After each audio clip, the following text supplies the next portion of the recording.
Now, join me in welcoming Catherine Thomason of Shell to introduce our Special Distinction Award this year for Community Benefactor. Catherine.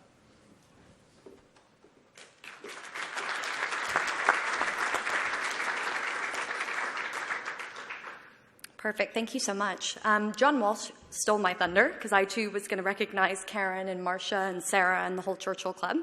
So instead, I will say we're very pleased to be the innovation sponsor, and I encourage you all to think about ways you can partner with and support the Churchill Club, and I promise you won't be disappointed, but you can't have our innovation sponsorship.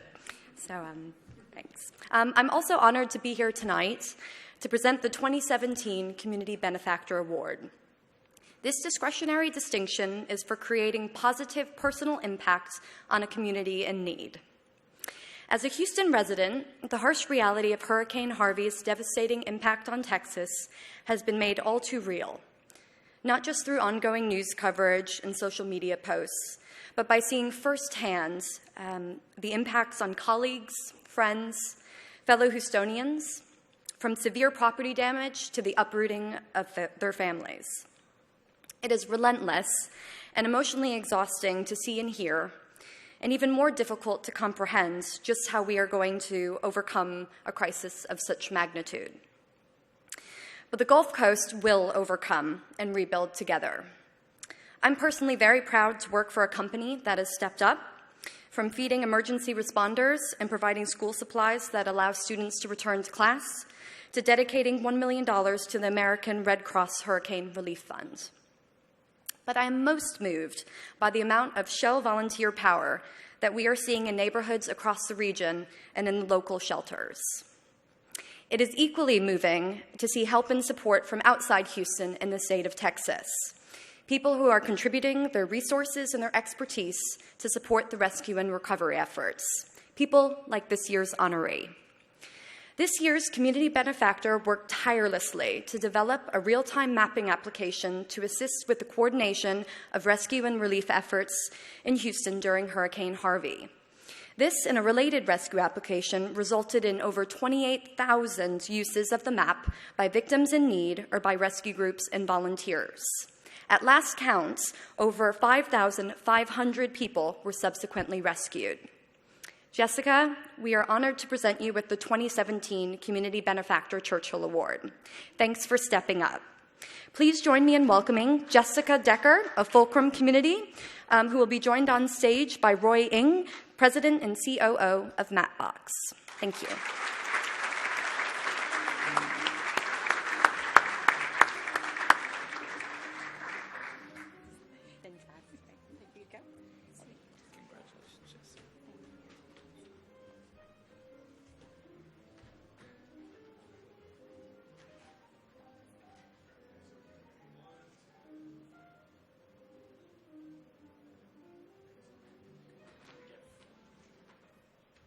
All right. Jessica, so a little bit more than 3 weeks ago, you woke up in the morning and decided you wanted to build a rescue map. You went on Twitter and called for some volunteers. What inspired you to do that? It was really an interesting thing, Roy. I have a background in data and science visualization and have some mapping skill and have been part of some community citizen science projects involving participatory mapping, things like this in the past. And I went on Twitter that morning, and the storm was supposed to hit later that day, and I thought, let's see who's working on this. I've got some time to spare. I can volunteer, and put some of my skills to that. And I just made a post on Twitter and, just said, who's working on this? Where can I help? And there was this resounding silence. And I realized, wow, nobody started on this yet. The storm is hitting today. And I heard back from, there's an app called Fulcrum, and Fulcrum is a data management field data collection tool. Fulcrum had just launched a program called Fulcrum Community, and what that is they will requisition a platform and an account for any humanitarian effort doing field mapping for disaster relief, damage assessment, things like that. And Fulcrum reached out and they said, we would love to give you a platform and the tools if you just want to take this and run with it. And so I did and began building our resource map. How do you think technology, obviously coming from a company that provides technologies such as mapping solutions, how do you think new technologies have enabled you, individual kind of software developers, to actually create new and innovative solutions and just come up with things like a rescue map? It was really amazing and inspiring to see how literally within an hour of putting the call out and just saying, I think this thing needs to exist. Who's working on it? Let's put together a team. The tools, the volunteers, the resources, everything became available within the hour. And that was extraordinary to see, and something that might not have been available even 5-10 years ago on the scale that it is now. And the scale up of that and the speed at which we were able to have a current and updated map that was shelters, medical aid locations, food distribution, things like that, to have those things live and updated and available to people to use who were in Houston and trying to make decisions about their evacuation and what was available to them and things like that. It was available extraordinarily fast, and none of that would have been possible without some of these tools that have been developed for this type of thing, and for individuals really in any sort of situation. Anybody in the public can use these, which is what's great about it. And once the mapping solution was developed or up to speed, there's obviously that people dimension. Tell us a little bit about your experience with the volunteers that are now starting to be aware of the map and some of the things that you saw that was a success, or some impediments that you saw as you were continuing to build out the solution.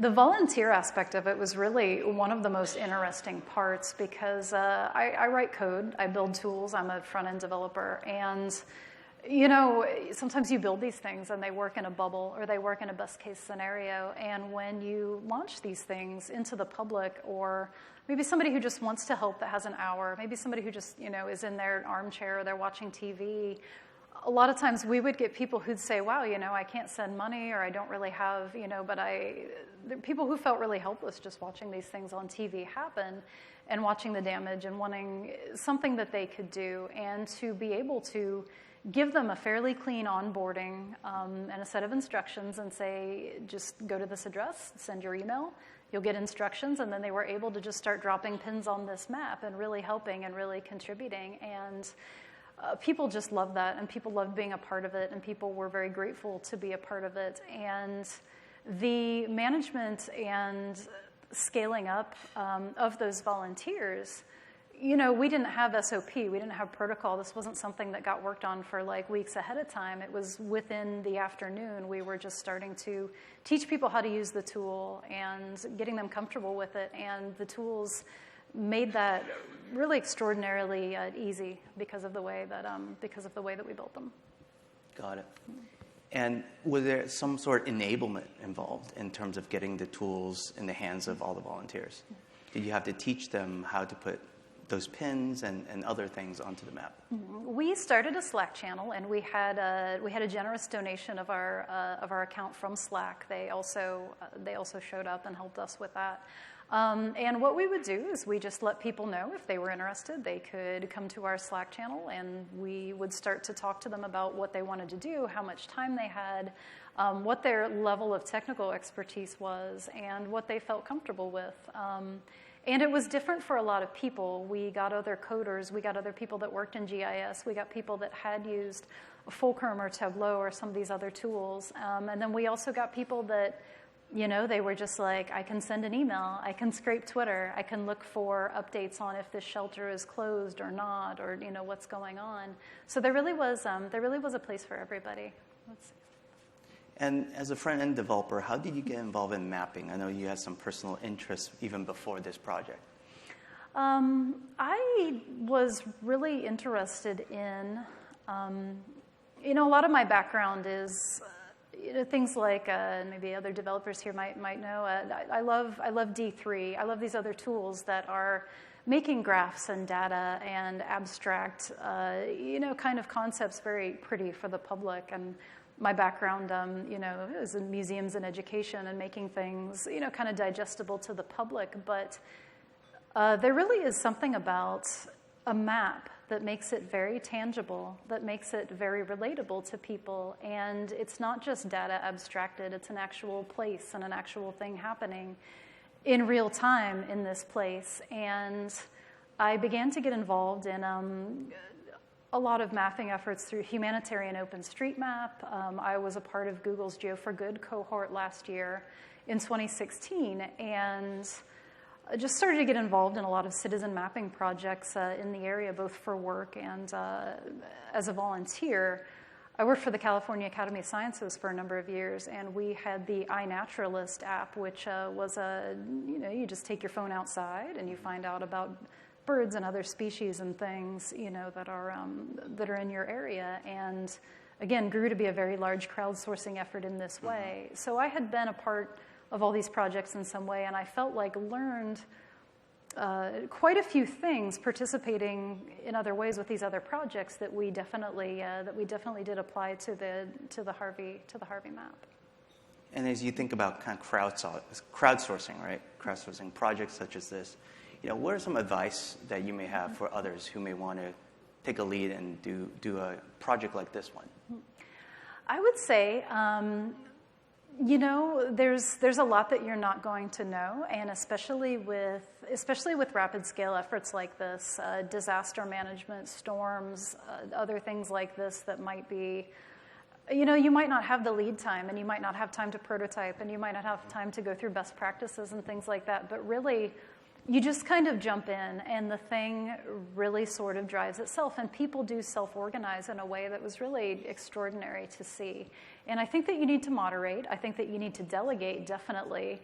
I hand-mapped the first 200 sites on the map before we started to get more volunteers. And you can't do it all alone. And even if you built it and understand it forwards and backwards, you cannot do it alone. It's a group effort. And so learning to delegate very quickly for training others to train others became important very quickly. And I think understanding that even when it moves quickly, you can still just kind of let the thing go and put the tools in people's hands and give them what they need to succeed with it. We all have very busy lives, obviously, and you took the time out to actually do this, and did an outreach via Twitter, and really got a lot of volunteers involved and had massive impact. What would your advice be? All of us have very busy schedules, and obviously we see things that are happening in the world. Would love to kind of have you maybe share your inspiration for how you just woke up and decided that this was going to be a project you're going to take on, because it's not a trivial task.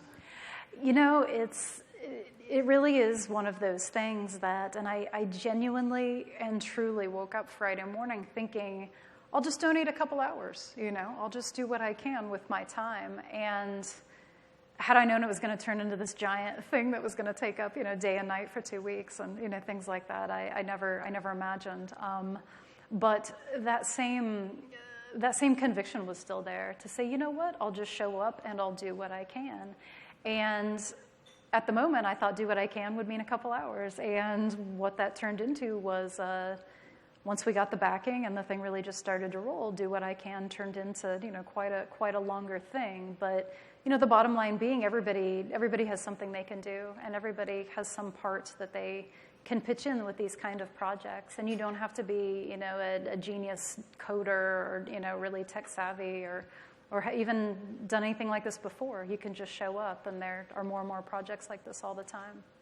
Fantastic. Well, Jessica, thank you very much, obviously, for your personal leadership here and making such a tremendous impact. It all started with one person, and your idea obviously spread throughout the region and really spurred other projects that have ultimately, benefited thousands of people. Thank you very much. You're welcome.